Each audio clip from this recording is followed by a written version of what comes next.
समझिए, ये सरकार आपके लिए नहीं चल रही है। ये सरकार इस देश के गरीबों के लिए, इस देश के नवयुवकों के लिए, इस देश की महिलाओं के लिए, इस देश के एक एक देशवासी के लिए जो आज गरीब है, जो परेशान है, उसके लिए नहीं चल रही है ये सरकार सिर्फ बड़े बड़े उद्योगपतियों के लिए चल रही है।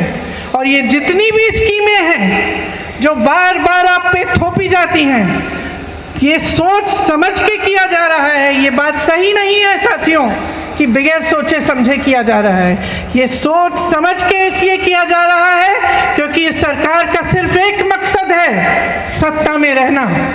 सिर्फ एक मकसद है और उस मकसद को निभाने के लिए कुछ भी कर डालेंगे। उस मकसद को निभाने के लिए वो बड़ी बड़ी जो बड़े बड़े सरकारी उद्योग थे, वो इन्होंने अपने उद्योगपति मित्रों को क्यों बेचे? आप बताइए क्यों बेचे? उसी मकसद को पूरा करने के लिए। आपको रोजगार मिलता था वहाँ से, आपको उन उद्योगों से, छोटे उद्योगों से, छोटे व्यापार से भी रोजगार मिलता था जो तकरीबन आज बंद कर चुके हैं ये, क्योंकि इनकी नीतियों ने, नोटबंदी ने, तमाम नीतियों ने, जीएसटी ने उनको भी बंद कर दिया। और आज सेना जिसकी भर्ती में का सपना आप देखते हैं, आप अपनी देश की सुरक्षा का सपना देखते हैं, अपने भविष्य को मजबूत बनाने का सपना देखते हैं, आप ये सपना देखते हैं कि बड़े होकर आप माँ बाप को का देखभाल करेंगे, सरहद पर जाकर इस देश के लिए अपनी जान देंगे। आपसे बड़ा देशभक्त कोई नहीं है, मैं याद दिलाना चाहती हूँ आपको। और मैं आपको कहना चाहती हूँ कि जो नकली राष्ट्रवादी हैं और जो नकली देशभक्त हैं, आँख खोलकर उनको पहचानिए। आपके संघर्ष में पूरा देश आपके साथ है, पूरी कांग्रेस पार्टी आपके साथ है। आपने हरिवंश राय बच्चन जी का जिक्र किया, उस कविता की कुछ पंक्तियां हैं।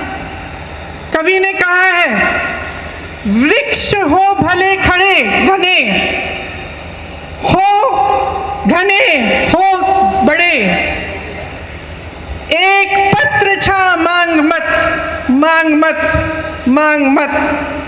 वृक्ष हो भले खड़े, हो घने हो बड़े, एक पत्र छा भी मांग मत, मांग मत, मांग मत। तू न थकेगा कभी, तू न थमेगा कभी, तू न झुकेगा कभी, कर शपथ, कर शपथ, कर शपथ। इस कविता का नाम आपने एक ऐसी स्कीम को दे दिया है जो इस देश के नवयुवकों को मार डालेगा। ऐसी स्कीम को जो इस देश की सेना जो हमारी देश की सुरक्षा करती है, जिनके सारे तमाम जो यहाँ पे भी आप खड़े हैं, आप सरहद पर जाकर सुरक्षा करते हैं, ऐसी स्कीम है जो इस सेना को खत्म कर देगा।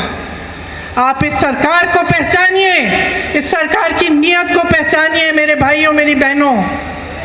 लोकतांत्रिक तरह से शांतिपूर्वक, अहिंसा, सत्य के मार्ग पर चल के इस सरकार को खत्म कीजिए, इस सरकार को गिराइए।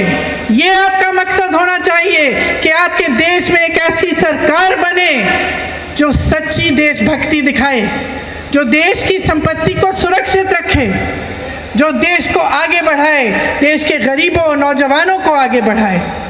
इसीलिए इस मंच पर खड़े हुए मैं आपसे आग्रह करती हूँ कि जो भी आप प्रदर्शन करें, आप शांतिपूर्वक करें, लेकिन आप रुके नहीं, आप थके नहीं। ये आपके अधिकार है, आपका देश है, इसको सुरक्षित रखने का कर्तव्य आपका है, इसके लोकतंत्र को सुरक्षित रखने का कर्तव्य आपका है। इस कर्तव्य को निभाने में कांग्रेस पार्टी का एक एक नेता, कांग्रेस पार्टी का एक एक कार्यकर्ता आपका साथ देगा। जय हिंद। कांग्रेस पर नाम लगाया गया कि कांग्रेस जो है भड़का रही है युवा। मतलब युवा का अपना भूख नहीं है, युवा का सम्मान नहीं है, युवा का नीड नहीं है, वो निर्जीव हैं, वो जानवर हैं, उनकी रिक्वायरमेंट कुछ नहीं है, उनका दिमाग नहीं है, उनकी बुद्धि नहीं है, यह कहना चाहते हैं। यह तो और ज़्यादा अपमान है युवा का। युवा की अपनी भूख नहीं है, अपनी ज़रूरत नहीं, हम उनके साथ खड़े हैं। ये उनकी भूख बोल रही हो, सड़कों पर आए हैं, ये इनकी और उन अपने जीविका उपार्जन के लिए आए हैं। उनके पास क्या वो हेडलेस है? ये तो इतना ह्यूमिलेशन कर रही है बीजेपी और बीजेपी की सरकार यूथ का कि यूथ के पास तो यूथ में तो कोई दिमाग है नहीं, अपने आप तो कुछ कर ही नहीं सकते, कांग्रेस करा रही है। ये बहुत ही निंदनीय है और वो खुद पहले आए। कांग्रेस का फर्ज बनता है कि उन्हें हम समर्थन देना। अभी समर्थन दे रहे हैं आप? बिल्कुल समर्थन दे रहे हैं। किसान आंदोलन जब हुआ तब भी आप लोगों पर ही वो लगाया गया था कि आपने उग्र जब होते हैं, जब विपक्ष उन पर उग्र करवाता है। बेशरम है।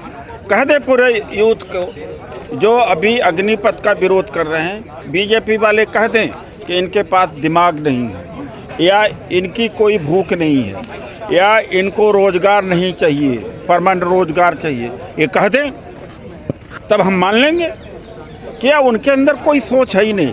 ये युवा सबसे पहले भड़का आया और हम जनतंत्र के लिए उनके लिए नहीं खड़े होंगे तो हमारी पार्टी का या किसी भी नागरिक का, एक जो नागरिक उसकी क्या जिम्मेदारी है? हमारी जिम्मेदारी है कि उनके साथ। ये तो युवाओं को बहुत अपमानित करने वाला स्टेटमेंट बीजेपी की तरफ से आ रहा है। लेकिन सर सवाल ये, सारी मीडिया खड़ी हो गई है इसकी अच्छाई बताने के लिए, रिटायर फौजी भी निकले हैं घरों से। तो गोदी मीडिया है, रिटायर फौजी जो हैं, यही जनरल बीके सिंह 6 महीने के एक्सटेंशन के लिए वो अदालत तक गए। इस सब बीके सिंह जी को 6 महीने के लिए मर रहे थे, 6 महीने के लिए जान दे रहे थे, अदालत में गए। अपनी जगह युवाओं को रख करके देखे तब पता लगेगा। सर जो राहुल गांधी जी ने कहा सारी बातें सच हो रही हैं। आज युवा भी सड़कों पर आ गया। उन्होंने कहा कोरोना में तबाही आएगी, तबाही आई, अर्थव्यवस्था डाउन हुई, वो भी डाउन होगी। सर दुर्भाग्य है इस देश का। राहुल गांधी जी ने जो भी कहा, यही नहीं कहा सुनामी के कोरोना के समय वे भी कहा कि सबको नकदी दिया जाए, अर्थव्यवस्था चलेगी, नहीं एमएसपी खत्म हो जाएगी। वो भी नहीं बात मानी गई। कृषि के बिल के बारे में कहा, हर चीज़ सही निकली, लेकिन मीडिया ने मिल करके इनका जो दुष्प्रचार तंत्र करके उनकी इमेज को खराब करने का काम किया।